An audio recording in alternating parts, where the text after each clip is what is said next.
Hello listeners, we are your co-hosts Jeanine Bailey and Marie Quigley for the Empower World Coaching and Leadership Podcast. Empower World brings guests who are making a difference to the world to inspire coaches and leaders who lead with mind, heart and soul. Welcome to the next episode of the Empower World Coaching and Leadership Podcast. Thank you for joining us here, both Marie and myself. We're here together, both in the UK. I'm so excited that we're here in the same country, getting ready for our coach training program in Sheffield on July 7 to 10. So very excited about that. Marie, welcome. Yes, welcome. Yeah, it's really exciting to be having it in the UK. Lots of people have been sharing how happy they are that we're actually bringing it to the UK. And we were having lots and lots of positive conversations with people who are recommending our program because it's been so transformational for them. So thank you to all of you who are supporting us in bringing this training to the UK. Yes, we are so grateful. So grateful for everyone's support.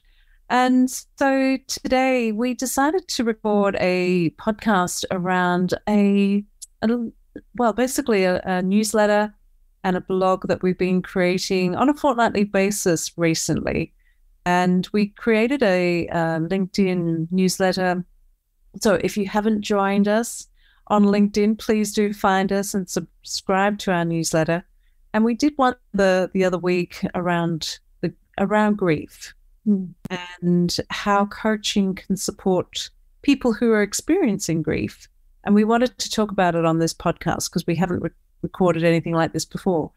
And we know that we are supporting our clients on a often and regular basis in relation to the process of grief. Now, grief can mean many things and can be related to many things. So typically people might think of grief as the loss. It's associated with the loss of a loved one, a dear one.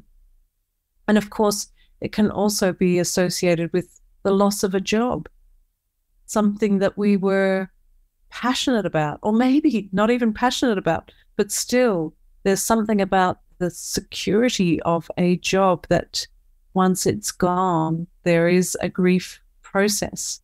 It could be the change of a country, the change of a community, the loss of leaving something behind, leaving our comfort zone.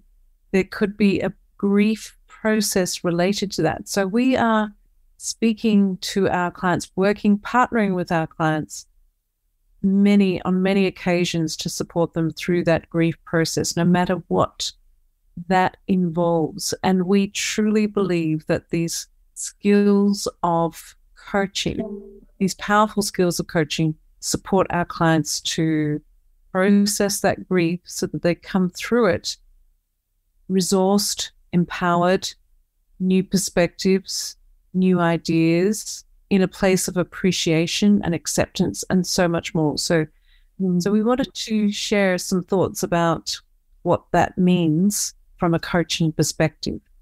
Yeah, lovely introduction, Jeanine. And, often people think about grief as something that happens that they have no control of.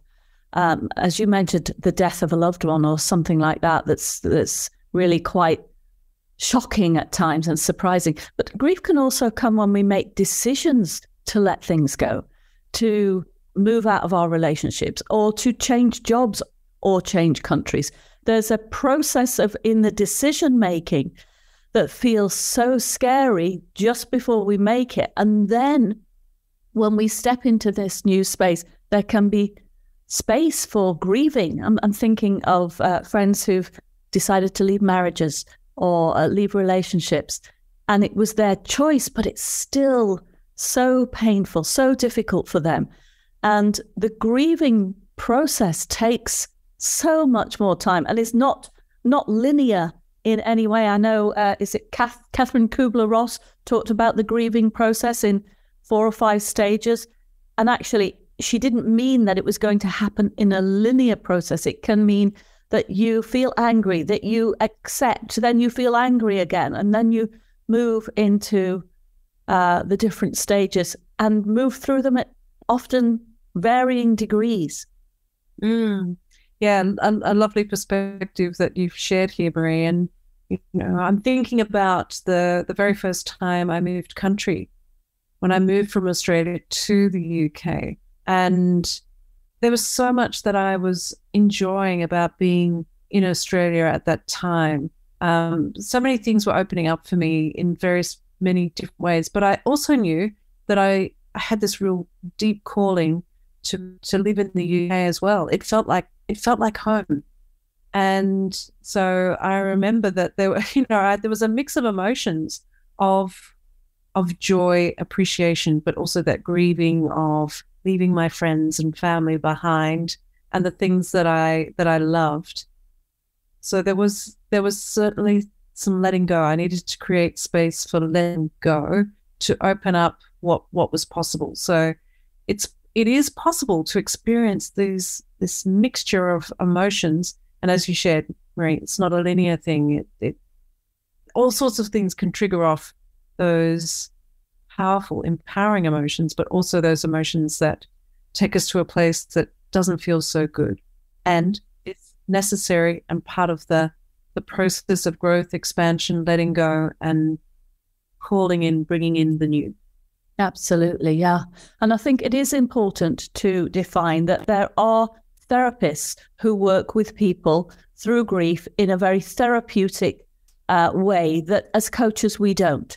But what we're talking about when grief appears in the coaching perspective is that we have the skills as coaches to listen, to give space, to allow the person to get curious, to explore what's happening in a way that's going to help them really become aware of who they're being right now and who they want to be in the future. I've just had, funnily enough, Jeanine, I've just had a wonderful session with a client this morning who made a brave choice to take a leap and change her job. But as she's really stepping into that leap, she's made the decision. There's a lot of loss going on for her about the people she's left behind in the organization that she's moved from, the legacy that she's left behind there, and wondering what's going to happen with it. So we spent a lot of time just exploring what was coming up for her. What did it look like? What did it sound like? What did it feel like in both her thinking process, but also in her emotional experience as she's now stepping into this new stage? There was also some guilt at leaving some of the amazing people behind because she's actually moved country in as well. So there was a lot of interesting awareness she had for herself. And what she expressed at the end was how powerful it was to just stay with what is happening for her, not sweep it under the carpet, not pull her socks up and say, come on, just get on with it, but to actually take the time to explore what was coming up. That was the biggest shift for her. Yeah, fantastic. It's wonderful to hear that you had that powerful session with your client. And it's, what I'm hearing is, which we do as coaches, is to support our clients to understand who they are, what's important, what connects them, what's the wisdom behind their emotions, both, again, those great feeling emotions and those not so great feeling emotions.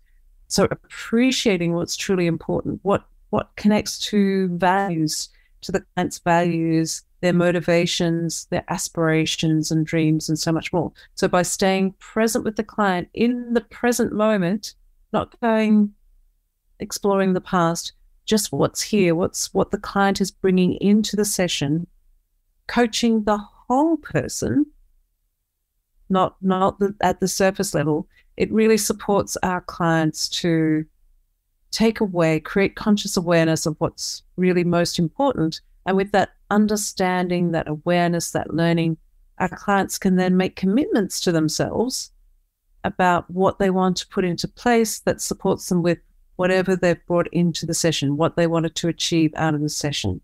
So it's not about stuffing things down. It's not about pushing things away. It's coaching the whole person, what they bring in, supporting them to identify new perspectives, new awareness, new learning with what they bring in, no matter what it is. So it's really using those powerful skills of coaching, of listening actively, listening to what is being said, not said, supporting our clients to take care of themselves, understand how to support themselves through those challenging emotions.